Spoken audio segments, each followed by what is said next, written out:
मित्रों नमस्कार। मैं नाथ सोनांचली कथा कहानी और उपन्यास के साथ पुनः उपस्थित हूँ। मित्रों, आज मैं वाचन करने जा रहा हूँ एक कहानी जिसका नाम है बचवा की कार, जिसे लिखा है कामरेड मोहनलाल यादव ने।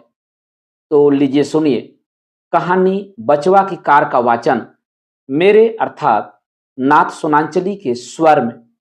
तिल भर जगह नहीं बस के अंदर। गेट तक सवारियां ठसाठस बड़ी मशक्कत के बाद घुस पाए थे बुढ़ऊ। वह भी तब जब एक लड़का नीचे से उनके चूतड़ पर हाथ लगाकर ठेल दिया था, वरना बुढ़ऊ की कुबत कहाँ कि चढ़ पाते बस में। जानलेवा रेलम पेल ऐसे चपाए कि हड्डियां दरक गई सीने की। हरे राम हो, परान निकरी जाई रे। चीख पड़े बेचारे। एक युवक को तरस आ गई उनकी बेचारगी पर। अपनी सीट छोड़ दी बुढ़ऊ के लिए। लगे आशीषने युवक को, उसकी नेकदिली को अपने बचवा की निष्ठुरता से लगे तोलने। कहाँ ई बेगाना, कहाँ हमार बचवा, हमार खून। 5 दिन रहे बचवा के घर में। कान तरसी गए प्रेम के दुई बोल सुनई खातिर। आपन आपन किस्मत।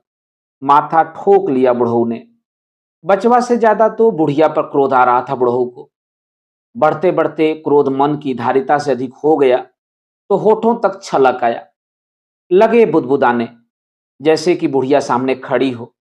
ले आई गए अमृति घरिया पी के। अब न मरब, कबहू नहीं। यमराज आई जइहा तबहू नहीं। जा तोहू चली जा बचवा के पास। पिया अमृत के 2-4 बूंद तोहू अमर हो जाओगी।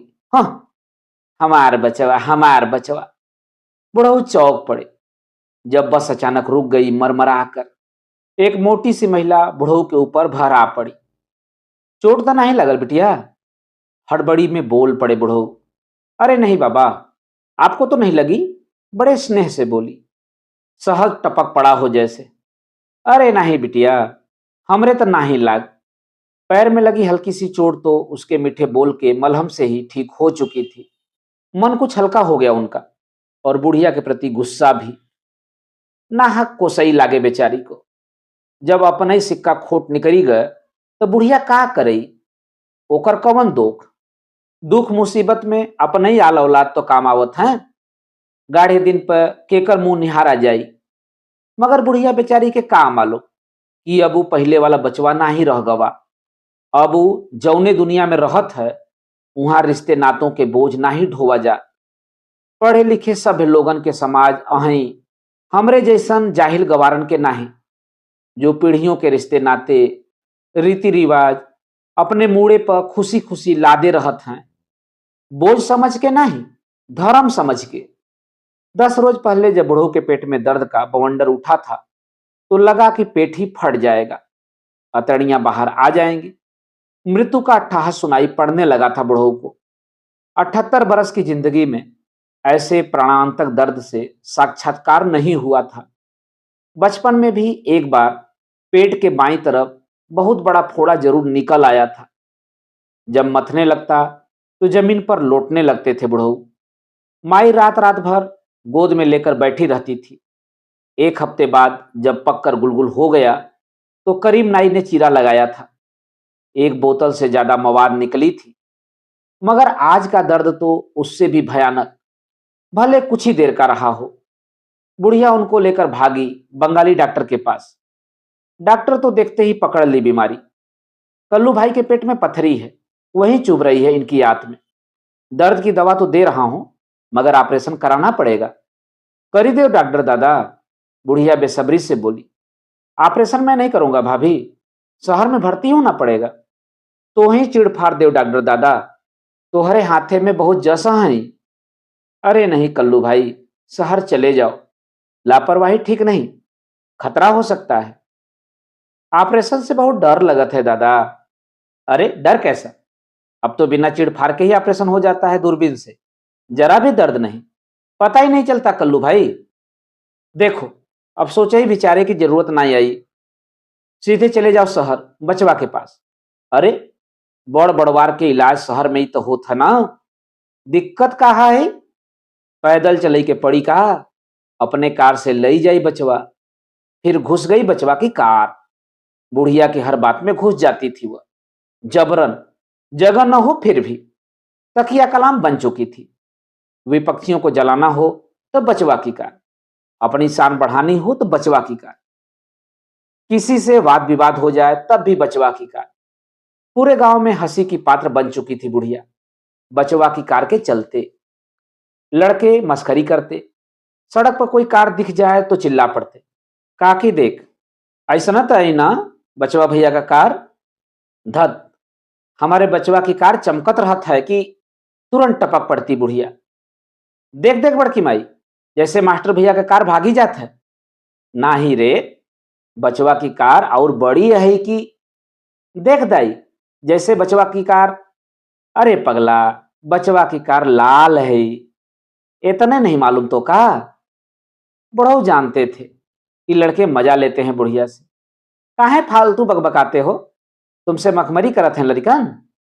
कौन गु खौआ मखरी करत है मोसे, मोहे नोची ले बोकर। बिदक जाती बुढ़िया। हमार बचवा मास्टर, बहुआ मास्टराइन, शहर में जमीन मकान cooler fridge TV car. Car नहीं बा हमारे बचवा के पास, कौने मुहे मस्करी करिए ना रे मियाँ। गुस्सा लाजमी था बुढ़िया का। वह हकदार भी थी बचवा पर अभिमान करने की। बड़ी बड़ी मुसीबतों के दौर से गुजरी थी बुढ़िया। जब ससुराल आई थी तो बहुत रोती थी, वहां की दुर्दशा देखकर। न खाने का ठिकाना, न पहनने का और न रहने का। दो कमरों का कच्चा घर। बारिश के दिनों में तो गंगा जमुना बहती थी घर के भीतर ही। कभी अपनी किस्मत को कोसती, कभी माँ बाप को। अपने मामा को तो हमेशा गालियां देती, यह हरामखोर तो घूस खाई के नरक में ढकेली दी है समके। मन में तो आता कि भाग जाए सब छोड़ छाड़ कर, मगर बाप की पगड़ी की लाज रह गई करम ठोक कर। बुढ़ऊ तो बिल्कुल मस्त मौला, कोई मरे या जिए, खाए या भूखा सो जाए, उनके ठेंगे से। नकारे की आवाज सुन लेते तो आधी रात को भाग जाते थे नौटंकी देखने। 2 कोस दूर चले जाते देश परदेश कमाने, तो 8 8 महीने लापता। न तो कोई चिट्ठी पाती और न तो एक पैसा। जब एक नवविवाहिता डेयरी से बाहर कदम नहीं धरती, तभी से मेहनत मजदूरी करने लगी थी समारी देवी। और कैसे बुझाती पेट की आग। कितनी कुदृष्टियां झेलती थी और कितने व्यंग बाण निगाहें जमीन में धसाए चली जाती, सब कुछ अनदेखा अनसुना करके। एक बार बुढ़ऊ 10 महीने से घर ही नहीं आए। कुछ पता ही नहीं किस दुनिया में चले गए हैं बुढ़ऊ, हैं भी या। बुढ़िया का रो रो कर बुरा हाल। बचवा 1 बरस का हो चला था उस समय, हिलते कांपते पैरों पर खड़ा भी होने लगा था, मगर धरती नापने की कोशिश में धस से गिर पड़ता था चूतड़ के बल। हिलते डुलते आते थे बुढ़ऊ। अचानक निगाह पड़ गई बुढ़िया की। बचवा के बाबू हैं कहा, निरखने लगी संवारी देवी। पास आकर खड़े हो गए बुढ़ऊ, एक अपराधी की तरह। उभरी हुई माथे की हड्डियां, चूसे आम की तरह पिचके गाल, मलिन मुख मुद्रा। देखती ही रह गई सवारी देवी एकटक। नरकंकाल जैसी डरावनी सूरत। कलेजा कांप गया बुढ़िया का। ये कैसी हालत हो गई तुहार। दिल्ली से आई रहा हूं, महीने भर से बेराम हूं, खड़ा रहना मुश्किल। पसर गए बुढ़ऊ जमीन पर। बचना मुश्किल है हमार, माफी मांगई चला आवा तो से। दोनों हाथ जुड़ गए बुढ़ऊ के। समारी देवी हतप्रभ, सारे गिले सिकवे धरे के धरे रह गए। अरे का भाखत हो, मरे तुहार दुश्मन, कुछ न हुई तोहके। विधवा जैसी जिंदगी जीने वाली सवारी देवी वैधव्यता की कल्पना मात्र से ही कांप गई। आंखों के सामने ही दुनिया नाचने लगी। भागी बंगाली डॉक्टर के पास बुढ़ऊ को लेकर। डॉक्टर के पैर पकड़कर लटक गई। पैर छोड़ो भाभी, धीरज धारण करो।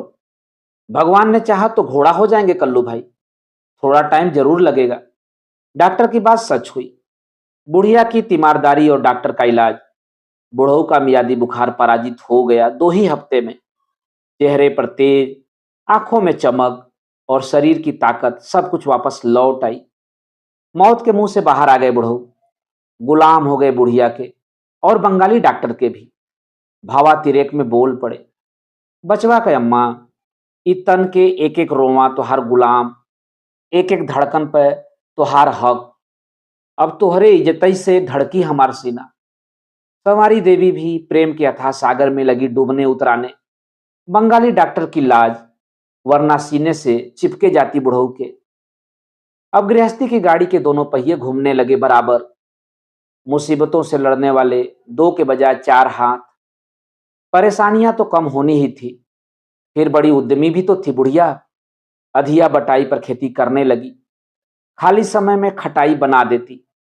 बुढ़ऊ साइकिल से गांव गांव घूमकर बेच आते। दो पैसे भी आने लगे घर में। धीरे धीरे कुछ पैसे जुट गए तो एक बकरी और एक बछिया खरीद लिया। कुछ ही सालों में बढ़ते बढ़ते 10-12 जानवर हो गए घर में। बचवा भी 5 बरस का हो गया तो उसका दाखिला गांव के सरकारी स्कूल में करा दिया बुढ़ऊ ने। बुढ़िया 3 दिन से बक रही थी शहर जाने के लिए। बुढ़ऊ की रोज वहीं आनाकानी, कल चला जाई। एक दिन बुढ़िया आपे से बाहर हो गई। एक पुड़िया जहर ले आई के दे दा हमके, पहले हम खाए ले तब मरो तड़प तड़प के। डॉक्टर दादा का कहें, यही ना कि देर करे से बढ़ जाई खतरा। मगर कुछ समझिन में नहीं आई रहा बा। चीखते चिल्लाते जब बुढ़िया का क्रोध द्रवित हो गया तो लगी जोर जोर से रोने। पता नहीं कब तक रोती रहती। अगर कुर्बान चिकवा न आ गया होता। बकरे का सौदा 2 दिनों से अटका था, 1,000 के अंतर पर। कुर्बान दे रहा था 8,000 और बुढ़िया अड़ी हुई थी 9,000 पर। 8200 रुपया बुढ़िया के हाथ पर रखते हुए कुर्बान बोला, अब हुज्जत न कर माई, पूरा वाजिब दाम दे ही रहा हूं। अल्लाह कसम एक और पैसा न बचेगा मुझको। देख मियाँ, ये पैसा तो रख अपने जेब में। बहुत पैसा देखे ही हम। हमार बेटवा मास्टर, बहुआ मास्टराइन। पैसा दिखावत है मौका। हर महीना 50,000 का कमाई है ही हमारे बचवा के। हमार बचवा कार से चलत है मियाँ, कार से। गुस्से के बहाने पूरी हैसियत गा दिया अपने बचवा की। कुर्बान भी कोई कच्चा खिलाड़ी थोड़े था। लपक लिया बुढ़िया की बात। अरे माई, तुझको तो कुछ मालूम ही नहीं। हम और नरेश भाई एक क्लास में तो पढ़ते थे। हमारी दोस्ती इतनी पक्की कि पूरा स्कूल राम लक्ष्मण कहता था हम दोनों को। देख देख नरेश भाई का फोन नंबर, तो रोज ही तो बातचीत होती रहती है हमारी। सही दाव लगा कुर्बान का। बुढ़िया नरमा आ गई। अच्छा चल, बचवा का संगी है तो जा, 8,500 दे दे। और कोई होता है तो 9,000 से कम में न छुए देती। कुर्बान की चालाकी काम आई। सौदा पट गया। बुढ़िया ने एक झोले में गुड़, लाई, चना चूरा भर दिया। एक डिब्बे में 2 किलो गाय का घी भी। एक थैली थमाते हुए बोली, 30,000 रुपया है अम्मा, लगाए जहां थे में। ये पैसा का होई बचवा के अम्मा। अरे भलमनई, पैसा लबार कबार होत है। बचवा के पास मौके से ना रहा तो लौटी आओगे का। बसिया में तनिक होशियारी से रहना। चोरऊ चंडाल तो बैठा रहते हैं आह में। और हाँ, पोते खातिर मिठाई जरूर ले लेना। गोदी में आई के बैठी जाई तो का थमाओगे। एक एक बात समझा दी बुढ़िया ने। बचवा को फोन भी कर दिया। तोहार बाबू जा ही रहे हैं, बढ़िया डॉक्टर से उनके पथरी का इलाज करवाई देना। कार लई के बस अड्डे पर जरूर पहुंची जाना, नहीं तो कहां भटकी हैं अकेले। बुढ़ऊ के आने की खबर सुनते ही उबल पड़ी मंजू। जरा सी छींक आई और चल दिए बचवा के पास मुंह उठाकर। 10-15 हजार का खर्च है, कहां से होगा। अम्मा बता रही थी पेट में पथरी है उनके। नरेश ने चिंता जताई। पथरी हो चाहे पथरा, हम नहीं करवा सकते उनका इलाज।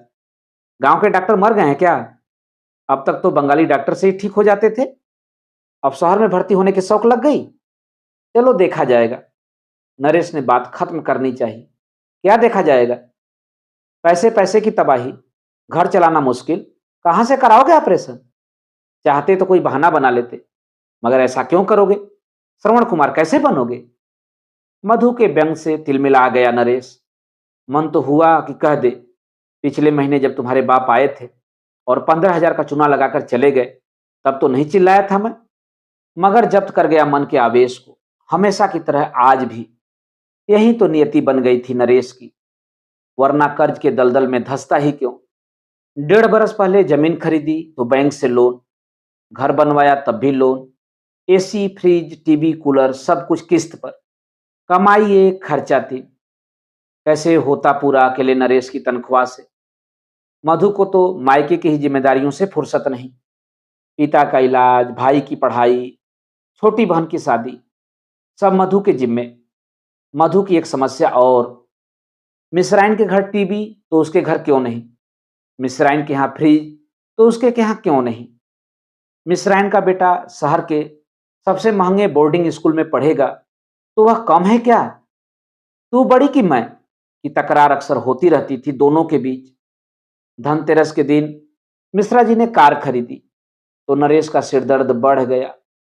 मधु ने भी जिद पकड़ ली कार के लिए। चंद्र खिलौना ले हो जैसी हट। नरेश ने समझाने की कोशिश की, देखो मिश्रा जी बिजली विभाग में एग्जीक्यूटिव इंजीनियर हैं, उनकी बराबरी नहीं कर सकते हम। वेतन के 4 गुनी तो ऊपरी कमाई है उनकी। साल 2 साल सब्र करो, कर्ज अदा हो जाए फिर ले लूंगा कार, मगर एक न हजार। रोज सुबह शाम झगड़ा, खाना पीना सब बंद। मरता क्या न करता, नरेश को खरीदनी ही पड़ी कार, वह भी किस्त पर ही। वेतन से ज्यादा तो पहले ही खर्च भरता था नरेश, अब कार की किस्त भी कैसे भरे। 5 महीने से एक भी किस्त नहीं जमा कर पाया था। फाइनेंसर आपे से बाहर, गाली गलौज पर उतर आया। जिस दिन से उसने धमकाया कि 3 दिन बाद कार खिंचवा लूंगा, नरेश की नींद हराम हो गई। फाइनेंसर तो सपने में भी डराता धमकाता था नरेश को। बचवा का मकनवा कौन है, खड़े खड़े यही बिसुर रहे थे बुढ़ऊ। बिजली का ई खम्भवा बचवा के घर के सामने तो रहा। हाँ हाँ हाँ, यह बचवा का घर। बुढ़ऊ को याद आ गया तो लगे आवाज लगाने, बचवा, ए बचवा, केवड़िया खोल बचवा। इतनी कड़क आवाज कि नरेश से पहले उसके पड़ोसी बाहर निकल आए हड़बड़ाकर। नरेश खिंच गया बुढ़ऊ के अनाड़ीपन पर। बचवा आदिम युग का संबोधन, असभ्यता का पर्याय और नरेश की प्रतिष्ठा के सर्वथा प्रतिकूल। लज्जित होता था नरेश इस संबोधन को सुनकर। पहुंचते ही अपनी बेवकूफी की ढोल पीटने लगे। कहा हुआ बचवा? बुढ़ऊ के समझ में नहीं आया कि बचवा क्यों उखड़ गया। बचवा बचवा चिल्लाकर पूरी कॉलोनी को इकट्ठा कर दिया। घंटी नहीं बजा सकते? घंटिया कहाँ बा बचवा? ऊपर नीचे लगे देखने बुढ़ऊ। वह तो उसी घंटी को जानते थे जो बैलों के गले में बांधी जाती है। उन्हें क्या मालूम कि बचवा जैसे सभ्य जनों के लिए ग्राहम बेल ने बिजली की घंटी का आविष्कार कर दिया है। यह घंटिया तो है ना, इसे दबाओगे तभी तो बजेगी। गुस्से में दबा दिया स्विच तो भीतर से टोन आने लगी, तुम ही हो माता पिता, तुम ही हो। मिश्राइन की कुटिल हंसी फूट पड़ी तो मधु का खून जल गया। बुढ़ऊ भी सकुचा गए अपनी अल्पज्ञता पर। सोफे पर बैठे तो धस गए बुढ़ऊ। इतना गुलगुल गद्दा सुसज्जित ड्राइंग रूम की भव्यता को निरखने लगे। टीवी, फ्रिज, कूलर, एसी सब कुछ उपलब्ध। मुझे एक लगी फर्श इतनी चिकनी कि मक्खी बैठे तो फिसल जाए। प्रधानऊ जी के घर इतना बढ़िया नहीं है। बचवा बड़ मनई होई गवाह। अभी थोड़ी ही देर पहले जब बचवा द्वारा फटकारे गए थे तो बुढ़ऊ को बहुत दुख हुआ था, मगर अब वह बचवा के वैभव से इतने आत्ममुग्ध कि उस दर्द को भूल गए, एक अबोध बालक की तरह। अपने बेटे की समृद्धि देख भला कौन पिता आत्ममुग्ध न होगा। पिता तो वृक्ष की उस जड़ के समान होता है जो अपनी हर शाखों को मजबूत, एक एक पात को हरा भरा बनाने के लिए, खुद को मिटा देने के लिए तत्पर रहता है। चाय नरेश ने ही बनाई और बुढ़ऊ के पास ले आया, क्योंकि मधु ने चाय बनाने से मना कर दिया था, इसलिए कि पिछले महीने नरेश ने उसके पिता से बात नहीं की थी। नरेश वापस जाने लगा तो बुढ़ऊ ने टोका, बचवा, हमारे पेट में पथरी हो गई बा, तुहार अम्मा भेजन है ऑपरेशन खातिर, कौनो अच्छा डॉक्टर के दिखाई दे। नरेश ने कोई जवाब नहीं दिया और अंदर चला गया। आधी रात गुजर गई थी मगर बुढ़ऊ को नींद ही नहीं आ रही थी। एक तो नई जगह, दूसरे बंद कमरा। बुढ़ऊ तो हमेशा घर के बाहर नीम के पेड़ तले ही सोते थे। बचवा का उपेक्षित व्यवहार भी बार बार कचोट रहा था उनको।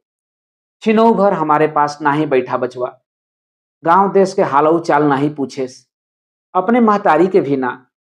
बहुआ तो सामने ही नहीं आई, पोता के तो मुंह ही नहीं देखे अभी तक। बुढ़ऊ को अभी तक यह भी नहीं मालूम कि पोता बोर्डिंग स्कूल में पढ़ता है। शहर में रहे से दिमाग बदल ही जाता है का, पहले तो नाही रहा बचवा ऐसन, जरा से खांसऊ आई जात त दौड़ी पड़त रहे डॉक्टर के पास, अपने हाथ से दवाई खियावत रहा। इसी उधेड़ बुन में अनिद्रा का दंश झेलते रहे बुढ़ऊ भोर तक। सुबह 9 बजे का समय, नरेश और मधु स्कूल जाने को तैयार।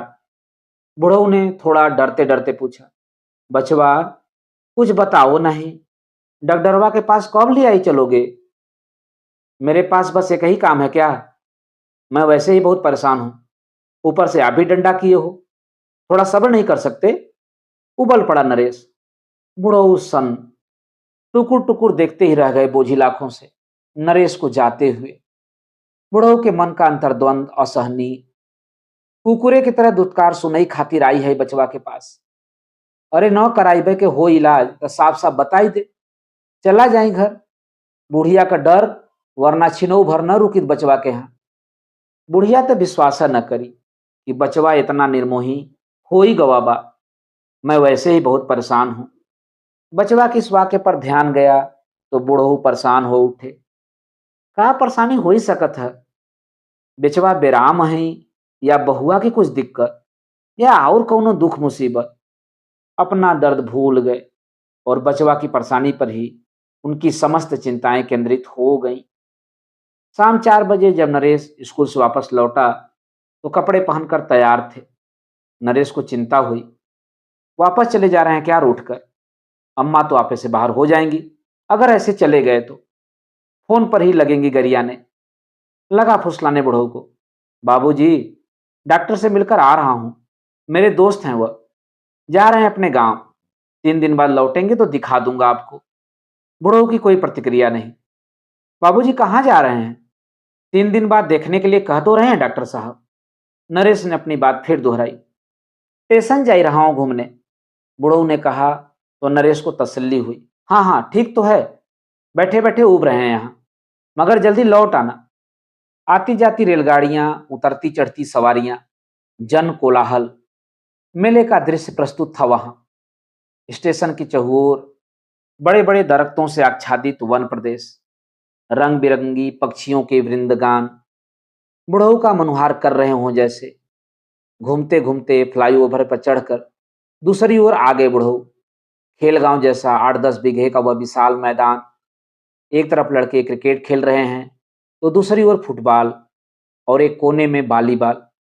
कोई दौड़ लगा रहा है तो कोई दंड बैठक। मैदान के पूर्वी छोर पर एक आम के पेड़ के नीचे बड़ा सा पक्का चबूतरा, उसी पर बैठी हुई बुजुर्गों की मंडली, सभी बुढ़ऊ के हमउम्र, सेवानिवृत्त, अपनी नौकरी से और गृहस्थी से भी, जीवन व्यापार से ऊब चुके वृद्ध जन शांति की सामूहिक तलाश में जुट जाते थे सुबह शाम इसी चबूतरे पर। उसी मंडली में एक वृद्ध लोकगीत गा रहा था। विरह गीत था कोई, बोल तो मर्म स्पर्शी, मगर सुर कुछ भटका हुआ। बुढ़ऊ भी जाकर बैठ गए वहीं। कोई कहत हमहू एक गीत सुनाई देही, मगर कही के यहाँ के जानत हो हमका। गीत खत्म हुआ तो सभी ने तालियां बजाकर उत्साहवर्धन किया गायक का। बुढ़ऊ के अंदर का कलाकार भी उतावला। जब रहा नहीं गया तो बोल ही पड़े, भैया लोग आप सब एक कहीं तो एक निर्गुण हमहू सुनाई देही। हाँ हाँ क्यों नहीं, स्वागत है भैया स्वागत है। कई जन एक साथ बोल पड़े। झोले से खजरी निकाली बुढ़ऊ ने और मूड़ी झमकाते हुए जब एक ताल बजाया तो पूरा माहौल शांत। फिर छेड़ दी तान, रमैया तोर दुल्हन लुटई बाजार। पूरी महफिल लूट लिया बुढ़ऊ ने। सुर और ताल की ऐसी जुगलबंदी कि श्रोता आत्म विभोर, पूरे मैदान की गति स्थिर। दौड़ने वालों के पैर थम गए और खिलाड़ियों के खेल। एक गीत समाप्त हुआ तो दूसरे की फरमाइश। बुढ़ऊ भी कहाँ थकने वाले, जी भर कर सुनाया। भैया क्या नाम है आपका, कहाँ घर है, कहाँ रुके हैं? कई लोग एक साथ पूछ पड़े। हमारा नाम कल्लू है, बेटवा पतोहू रहत हैं देवनगर में, दोनों मास्टर हैं, प्रतापगढ़ से आई है, वहीं के रहवैया हैं हम। कल्लू भैया अब तो आप भी हमारे मित्र हो गए, रोज सुबह शाम आते हैं हम, आप भी आया करें। हाँ हाँ भैया काहे नहीं। बुढ़ऊ भी शामिल हो गए मित्र मंडली में। अचानक नरेश बाइक से आकर खड़ा हो गया तो हड़बड़ा गए बुढ़ऊ। बचवा यहीं न डांटे ही लगे, मगर नरेश तो खुद ही फिक्रमंद, स्टेशन बताकर घर तो नहीं चले गए बाबूजी? बाबूजी चलिए, बहुत देर हो रही है। नरेश की बाइक पर चुपचाप बैठ गए बुढ़ऊ। 5 दिन हो गया था बुढ़ऊ को घर से आए हुए। आज बुढ़िया बहुत याद आ रही थी उनको। याद आती भी क्यों ना, जीवन की एक एक क्रियाएं बुढ़िया पर ही आलंबित। कब नहाना है, कब सोना है और कब जागना है, सारी जिम्मेदारी बुढ़िया की। कभी कभी डांट भी सुननी पड़ जाती थी, मगर बचवा की तरह नीरस नहीं। यहां तो काला पानी की सजा काट रहे हों जैसे। न कोई बोलने वाला, न सुनने वाला। यहाँ जितने घर उतनी दुनिया, सबकी अलग अलग। गांव में तो किसी के रिश्तेदार भी आ जाएं तो आस पड़ोस के 2-4 जन आकर बैठ जाते हैं बोलने बतियाने के लिए। दुख मुसीबत आन पड़े तो पूरा गांव जुट जाता है। जिस दिन बुढ़ऊ के पेट में पीड़ा उठी थी, तब भी 20 जन इकट्ठा हो गए थे उनके दरवाजे। बस 2-1 दिन से ज्यादातर न रुकबई यहाँ। बचवा चाहे डॉक्टर के दिखावई चाहे न दिखावई। बुढ़ऊ यही सोच रहे थे जब मधु की आवाज उनके कानों में टकराई। साफ साफ क्यों नहीं बता देते उनको कि हम इलाज नहीं करा पाएंगे, घर चले जाएं वह। आखिर क्यों लादे हो अनावश्यक बोझ अपने सिर पर? जब से आए हैं एक भी पैसे की दवा ले आया क्या उनके लिए?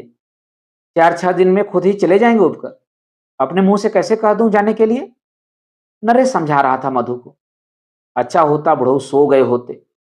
न नरेश की बात सुनते, न एक और बड़ा सूल चुभता उनके कलेजे में। मूड़े के बोझ हो ही गए हम, इतना निष्ठुर हो ही गए हैं दोनों। अब तो बुढ़िया चाहे जवन कही, एक और दिन न रुकबई यहाँ। मरी जा मगर बचवा के मुंह न निहार। अटल फैसला कर लिया बुढ़ऊ ने और काट दी पूरी रात कसमसाते हुए सुबह के इंतजार में। सूरज का लाल गोला सामने वाली बिल्डिंग के ठीक ऊपर चमकने लगा था, जैसे शाम इसी घर में सोया था वह भी। उसे देखकर बुढ़िया के माथे की टिकुली याद आ गई बुढ़ऊ को। जवानी की उम्र में वह अपने माथे पर जब बड़ी सी लाल टिकुली लगा लेती थी तो चहक पड़ते थे बुढ़ऊ। सीव के कपोरवा पे सोहे चनरमा, गोरिया के मथवा सूरज वहीं आए। बुढ़िया लजाकर सिकुड़ जाती थी। कंधे पर झोला टांगे बुढ़ऊ तैयार थे जाने के लिए। बचवा जा ही रहा हूं। स्टेशन पर घूमने? नरेश ने पूछा। घर? घर?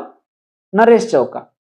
बुढ़ऊ उसके जवाब की प्रतीक्षा किए बिना घर से बाहर निकल आए। पति पत्नी दोनों मौन। चलो जान छूटी, यही सोच रहे थे शायद। कौन रास्ता पकड़ी, स्टेशन ओरी से कि पेट्रोल पंप के बगल वाला रास्ता? स्टेशन ओरी से चली शायद, संगी लोगों से भेंट ही हो जाई। यही बिसुरते हुए 4 ही कदम चले थे बुढ़ऊ, तभी एक कार आकर नरेश के दरवाजे पर रुक गई। खड़े हो गए बुढ़ऊ। 4 लोग कार से उतरे और नरेश की कार का दरवाजा लगे खोलने। बुढ़ऊ लपके, अरे ही क्या करो तो भाई? जब वे नहीं माने और कार को स्टार्ट करने लगे तो बुढ़ऊ चिल्ला पड़े कार के आगे खड़े होकर, बचवा ये बचवा, तोर मोटरिया के ले जात बा। जब एक आदमी उनको पकड़कर बगल करने लगा तो और जोर जोर से चिल्लाने लगे बुढ़ऊ, बचवा दौड़, चोर चोर। पड़ोसी अपने अपने घरों से बाहर निकल आए बुढ़ऊ की आवाज सुनकर। नरेश फिर खींच पड़ा, अपनी बेवकूफी से बाज नहीं आओगे? पूरे मोहल्ले को जुटा ही लिया तमाशा दिखाने के लिए? बुढ़ऊ अवाक, आखिर कौन गलती कर दिया हम? होम करत हाथ जरत है, नाहक रुकी गए। बस 3 दिन का मौका और दे दो बाबूजी, सारी किस्तें चुका दूंगा। फाइनेंसर से गिड़गिड़ाने लगा नरेश। अब एक भी दिन का मौका नहीं मिलेगा नरेश बाबू। फाइनेंसर दो टूक जवाब दे दिया। तब बुढ़ऊ की समझ में आया कि ये चोर नहीं है, कर्जा लेके कार खरीदे हैं बचवा, सारी शानो शौकत उधारी। बुढ़ऊ के मन में बचवा के वैभव का महल जो कर्ज की रेत पर खड़ा था भरा आ गया। प्लीज बाबूजी, शाम तक की मोहलत दे दो। इस बार मधु गिड़गिड़ा रही थी। I am so sorry madam, किस्तें चुकाकर वापस ले आइएगा अपनी कार। मधु की आंखें डबडबा आई मैनेजर का खरा जवाब सुनकर। बचवा की बेचारगी, आंसुओं से बोझिल बहुआ की निरी आंखें बुढ़ऊ के कलेजे को बेधने लगी। उनकी आंखों में बचपन का वह दृश्य कौध गया जब गांव का महाजन उनके दोनों बैल खोले ले जा रहा था। मात्र 70 रुपए का कर्जा था। तब पिताजी वैसे गिड़गिड़ा रहे थे महाजन से जैसे आज नरेश। माई की आंखों से वैसे ही जलधार बह रही थी जैसे आज बहुआ की आंखों से। बचवा तनिक सुनता, नरेश का हाथ पकड़कर खींचते हुए बोले बुढ़ऊ। मगर जब वो लगा घूरने तो डर कर हाथ छोड़ दिया। बुढ़ऊ ने फिर हिम्मत बांधी। बचवा सुन ले थोड़ा। इस बार झटक दिया नरेश, इतनी तेज कि बुढ़ऊ गिरते गिरते बचे। अरे नरेश बाबू, क्यों थकिया रहे हो बुढ़ऊ को? थोड़ा सुन लो उनकी भी, भागा नहीं जा रहा हूं। नरेश चला गया अंदर, बुढ़ऊ की बात सुनने नहीं बल्कि मैनेजर को खुश करने के लिए। क्या लगाए हो बचवा बचवा, जब जा रहे थे तो रुक क्यों गए? पगलई करने के लिए? बरस पड़ा नरेश। बचवा सदरी की जेब से थैली निकालकर नरेश के हाथ पर रखते हुए बोले, आवत बखत तुहार अम्मा दई दिए रही इस 30,000 रुपया इलाज खातिर। नरेश आवाक, सरे बाजार उसको नंगा कर दिया गया हो जैसे। अनपढ़ गंवार पिता के कर्तव्य बोध से पराजित, छद्म बौद्धिकता का दंभ बचवा के संबोधन की यथार्थपरता को स्वीकार कर चुका था शायद, मगर शब्द शून्यता बस व्यक्त करने में पूर्णतः असमर्थ। वापस ले जाई के का कर, फिर तो आवई के अहीं इलाज करावई, जब समय मिली तो बुलाई लेना। बस इतना ही कहा बुढ़ऊ ने और घर से बाहर निकल आए। मित्रों, अभी आप सुन रहे थे कामरेड मोहनलाल यादव की लिखी गई कहानी बचवा की कार का वाचन मेरे अर्थात नाज सोनांचली के स्वर में। कामरेड मोहनलाल यादव दादा को इस बेहतरीन कहानी के लिए मैं बहुत बहुत बधाई देता हूँ। कामरेड मोहनलाल यादव दादा तुलापुर झूसी के रहने वाले हैं। आप बेहतरीन साहित्यकार, व्यंग्यकार और कहानीकार हैं। आपके द्वारा लिखी गई कुछ और कहानियों का वाचन आप मेरे वाचन के अगले क्रम में सुन सकते हैं। तो जुड़े रहिए कथा कहानी और उपन्यास के साथ। धन्यवाद। नमस्कार।